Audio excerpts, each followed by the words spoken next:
Alright, so part two. Going around the sprayer here and what I've learned. Um, let's see, I left off at adjusting those nozzles. Um, I will say this. I've always been running a flat fan. Get where you can see I've been running flat fans like this on my other spray rig, and I've been running a high pro streamer nozzle, which is similar to this, the theory of it anyway. But I got these nozzles. Like I said, you got your choice of these nozzles. I got these. These are mini drifts that are done by High Pro. I mean, not High Pro, but Hardi. Um, these are interesting. When I had this sprayer out the other day, the wind was really getting it, and I had it on these flat fans. They were all turned on them. I turned it on. It just fogged the area. I mean, it was drifting like crazy. Um, and I knew I was going to be out calibrating, and I was like, I don't want to get soaking wet. So I went and turned them on, these mini drifts, and it was a world of difference on these mini drifts, how they reacted to that wind. These were not drifting and misting around hardly at all in the wind. So those are going to be nice because I've had those are for non-optimal conditions when you got to spray, which would be windy conditions. When you're spraying wheat in March, it's windy sometimes, so uh, you got a good clear day and it's dry enough to get in the field and it's windy. You need to get out there and spray. Put those mini drifts on, and that'll let you get out there and get spray. So I'm gonna like those. I think for that time of the year. I think rest of the year usually I can watch the wind speeds for the day and get out certain times and spray. It ain't really a big deal. Um, Another thing I found out on these nozzles is there's no filters up in here. Whoa, well, you can see antifreeze. There went the nozzle, but didn't lose anything. Which, speaking of losing things, I'm going to get to that in a minute. But anyway, you can see there's no filter on these nozzles. And while I've got this one out, and that's just antifreeze, by the way. I'll wipe that off of me here in a second. This cap is different than a T-jet style cap in the way that works. And plus there's no filter in there. I'll go over in a second and get they lock on like a quick connect, quick release T-jet style cap, but it's different. You can't just go down to, say, Tractor Supply or any farm parts store and get a replacement for this, which I will get to that here in a minute. So there's no filters in these tips. So what they've got here is a 80 mesh inline filter, 1, 2, and 3 for each section.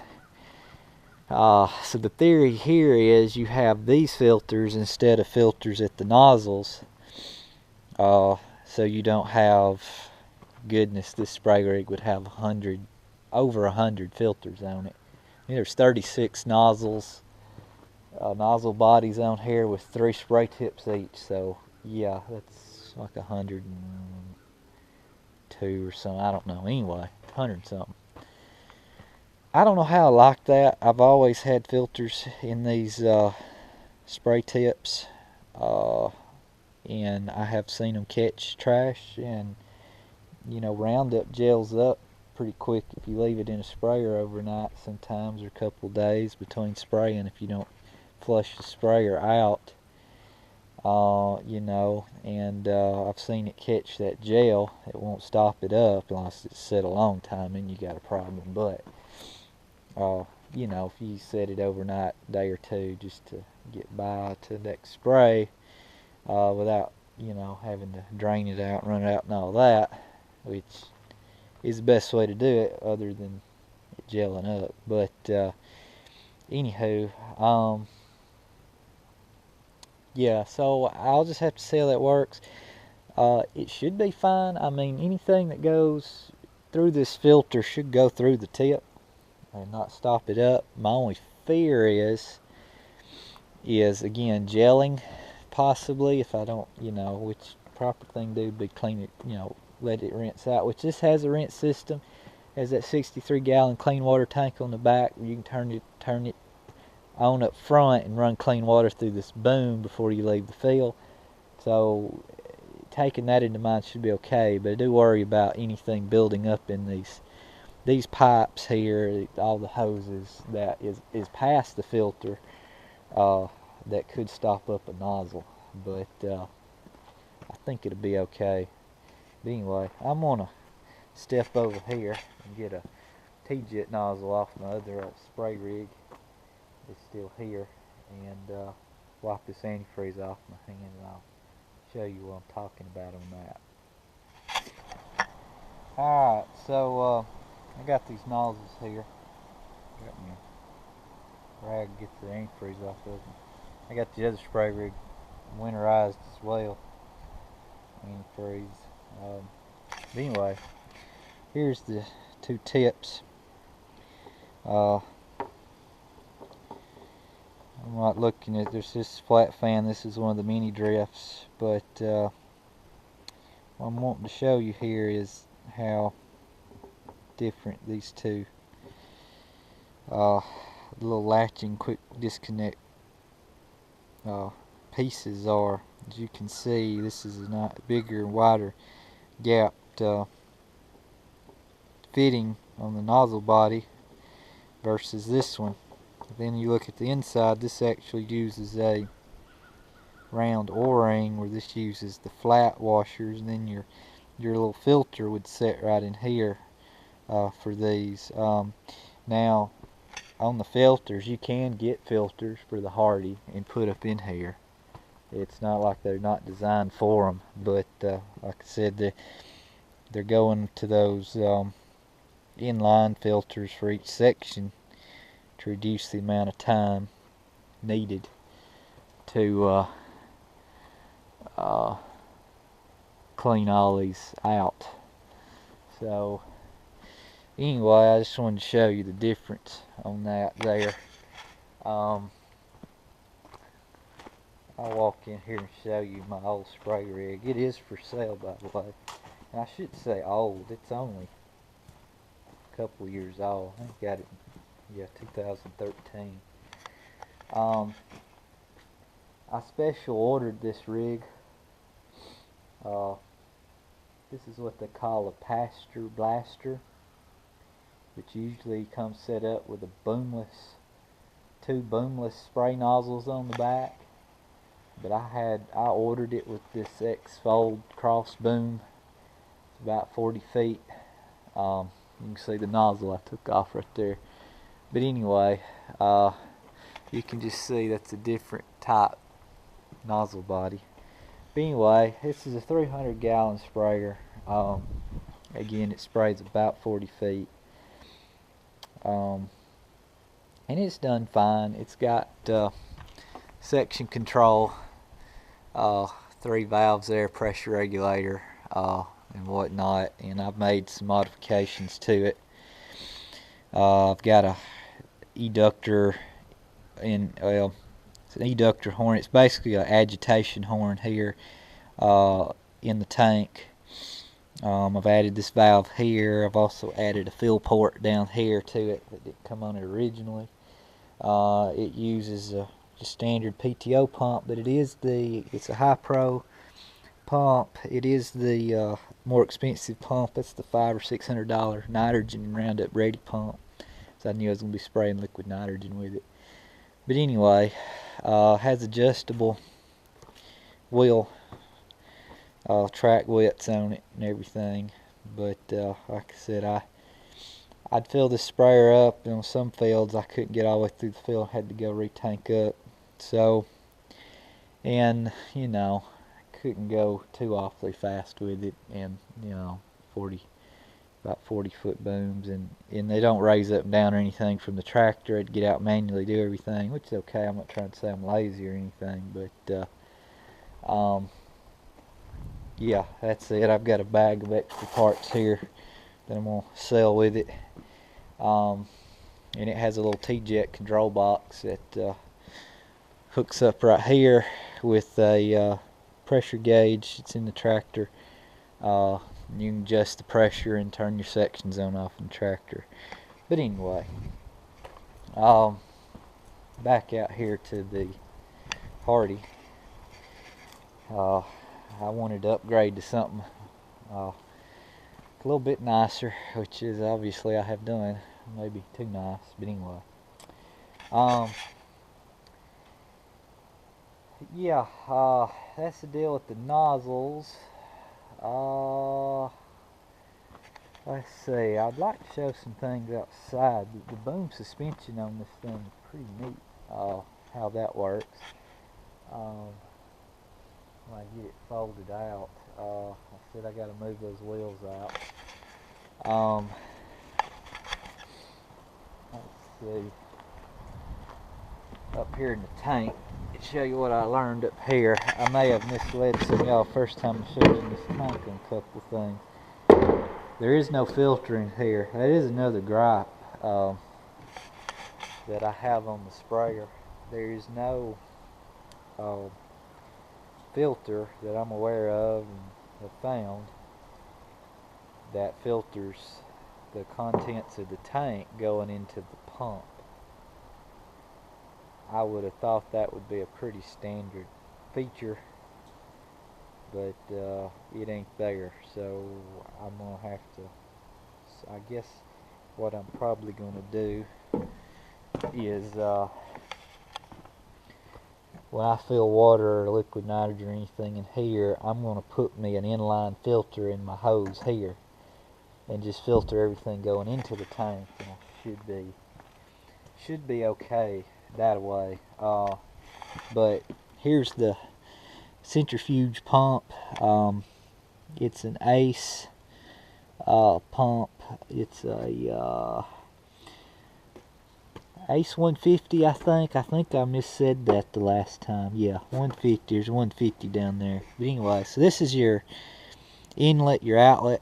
I would have thought this section right here would have had some sort of inline filter right there, but it doesn't. Now there's a junction right here where different lines come together. There still could be a filter of some type in there, but I don't think there is after talking to Hardy about it. But anyway, it's a belt-driven pump.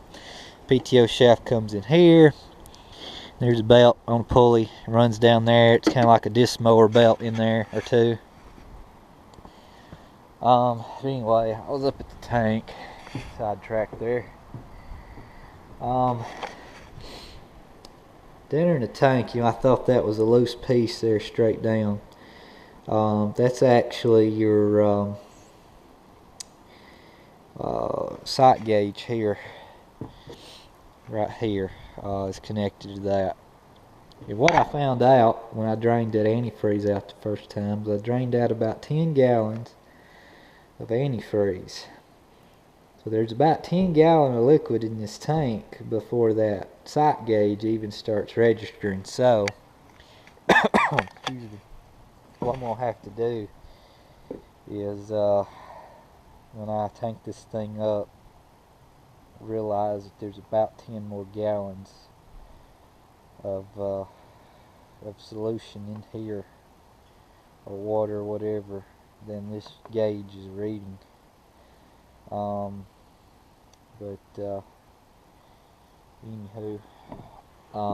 I think I'm standing here, this pressure gauge right here, I think I'm going to change this pressure gauge out, which I think I can do. I think it's just a standard threaded pressure gauge there. I'm gonna get me a bigger one, set right here. I'm gonna measure that. I'm gonna see if I can get a 4-inch gauge here, just so it's something easier to read back up to the cab there. without having to run one remotely. But anyway, yeah, this big tube right here, I thought there was a filter right there, and there's not. That tube is your basically there's a tube inside that tube that sends fluid up here to the top of this tube, and then it runs down and it creates a suction, kind of like putting your thumb over a straw and letting go, or using a siphon hose. There's what I should say, siphon hose kind of thing. But anyway, that's attached to your induction tank down there, and that's how that works. Little nozzles back there on the back side of this big gray pipe, and there's one back there in that back corner. Those are actually your agitation nozzles that get it swirling down in there. So that's set by this little knob here. You can adjust your agitation. And then the actual rinse part, I can't see it from where I'm at, but I'm sticking my hand in here. There's a little funny round looking spray head looking thing up there in the center of the tank. Maybe you can see it. That is the actual rinse system there. So I've learned that about it. It's just a vent. That center hose is that rinse system there. But anyway, and then down there in the bottom where the antifreeze is, you've got your inlet suction going to the pump there, and then there's a drain valve that's tied to this little rope right there on the top. So yeah, so that's a quick walk around of the sprayer, what I've learned about it so far. Said I'm about to pull it out here and adjust the hydraulics on the boom, get that set like I want it, and then I may start working on those spreading those wheels out here a little bit.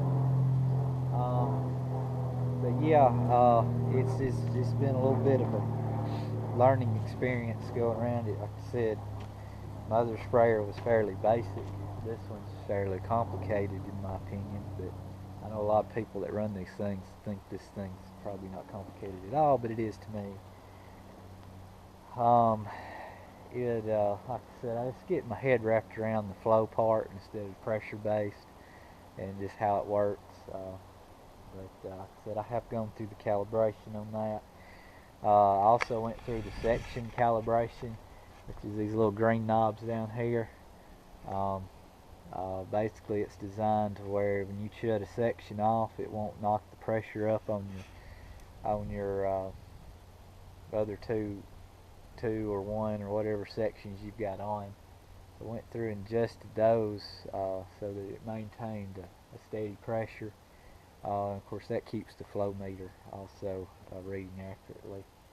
But one of the issues I ran into is I ordered a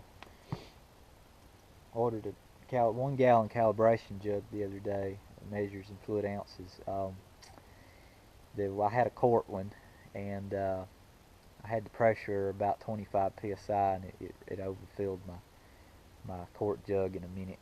So I had to put the pressure down to about 20 psi, and to where it just caught like 28, 29 ounces. Almost filled it over the 32 ounce mark.